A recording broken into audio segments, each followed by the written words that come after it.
La direction départementale d'éducation de l'Ouest se sent heureuse et fière de vous accueillir à cette cérémonie d'hommage aux éducateurs et éducatrices.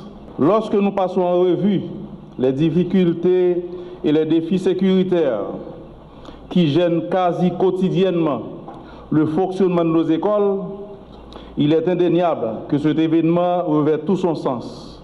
Réserver et consacrer une journée au cours de l'année pour honorer nos éducatrices et éducateurs n'est point un acte gratuit.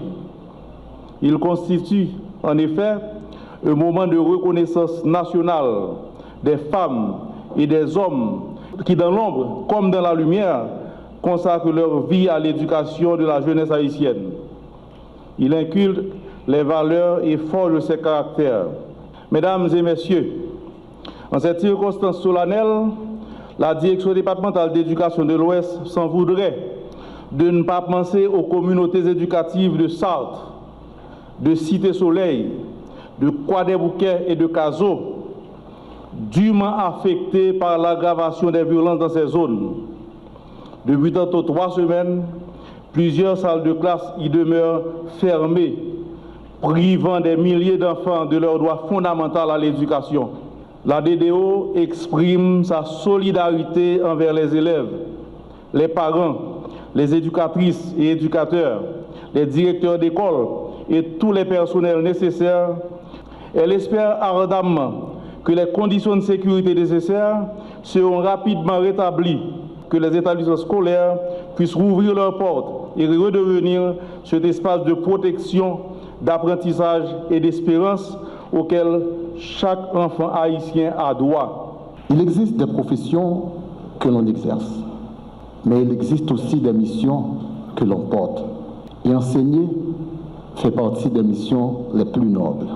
Parce qu'un enseignant, ce n'est pas seulement quelqu'un qui transmet une leçon, c'est aussi quelqu'un qui empêche un enfant de renoncer à lui-même. Je dirais même qu'un enseignant, c'est la seule personne qui peut transformer un avenir sans jamais toucher le futur. Car tout commence par les professeurs, avec les professeurs, dans une salle de classe, dans une craie qui s'use, dans une voix qui explique, dans une main qui corrige, dans un regard qui refuse d'abandonner un enfant. Et parfois, un seul mot d'un professeur suffit pour changer toute une destinée. Je prends la parole ce matin à l'occasion de cette cérémonie d'hommage pour saluer l'engagement, le courage et la persistance de nos éducateurs et éducatrices. Vous vous donnez corps et âme à la formation des citoyens et citoyennes, poursuivant ainsi le projet d'indépendance socio-économique et politique de notre chère patrie. Depuis mon installation, mes actions sont guidées par les 4 priorités gouvernementales, à savoir la sécurité, la gestion saine de l'État, la relance économique et la préparation aux élections. Pour y parvenir, je me concentre sur les 3 axes définis par le Premier ministre lors de notre retraite d'orientation, à savoir la qualité, l'accessibilité pour tous et la formation professionnelle. Depuis ma prise de fonction le 4 mars dernier, en parfaite synergie avec le Premier ministre, j'insiste sur un changement profond de paradigme au sein du ministère. Nous introduisons des concepts d'actualité incontournables pour bâtir une réforme curriculaire ancrée dans les besoins réels de la société haïtienne. Toutefois, une telle réforme restera vaine sans l'affirmation claire d'une véritable philosophie de l'éducation pour Haïti. Vous pouvez lire presque tous les documents du ministère. les nouveaux documents d'orientation curriculaire. Je fais mention de COC, cadre d'orientation curriculaire. Vous mettez une semaine à lire, pas foutu ouais qui côté l'éducation en Haïti pour aller. Parce que la philosophie de l'éducation n'est pas définie.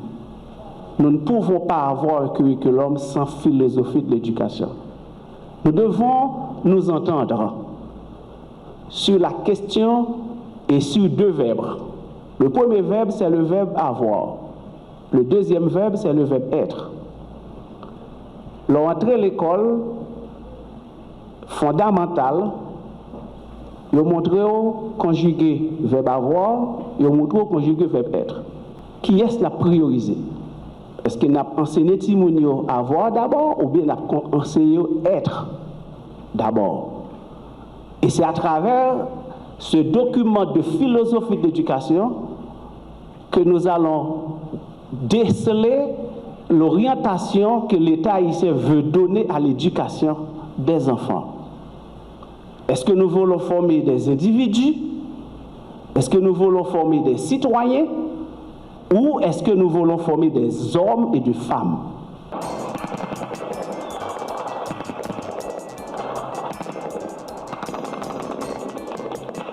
Au nom de toute la nation, je vous adresse aujourd'hui l'hommage le plus sincère et le plus reconnaissant.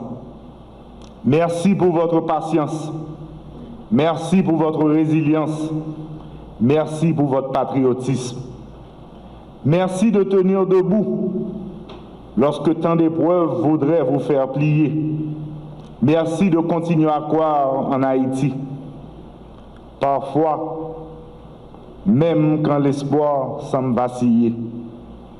Pour rebâtir cet Haïti, l'éducation doit s'adapter aux exigences de notre siècle. C'est pourquoi mon gouvernement inscrit dans 4 priorités fondamentales au cœur de l'école haïtienne.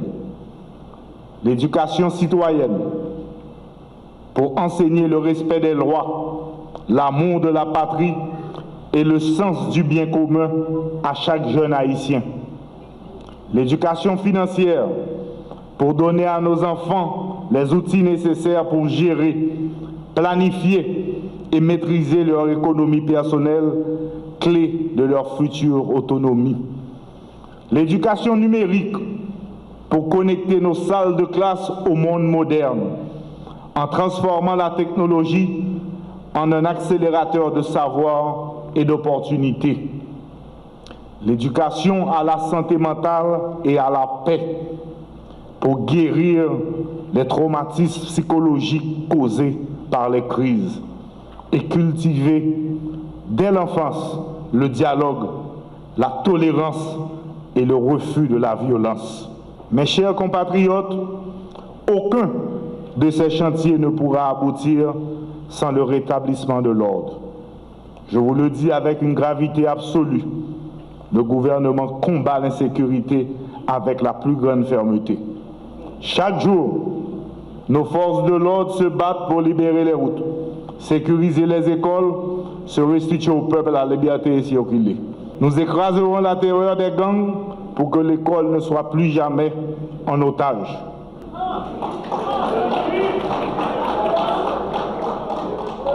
Cette sécurité retrouvée, une garantie, notre second engagement sacré. L'organisation d'élections démocratiques, libres et transparentes.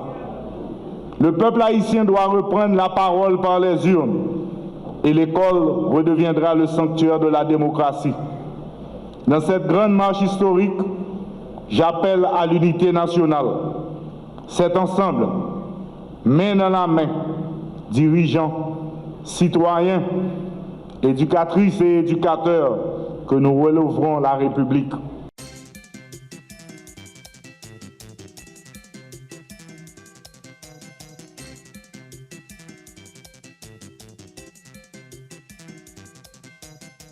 C'est avec une profonde émotion et une immense gratitude que nous recevons aujourd'hui ces plaques d'honneur à l'occasion de la première des enseignants et étudiants Cette connaissance touche profondément nos cœurs, car elle représente bien plus qu'une distinction.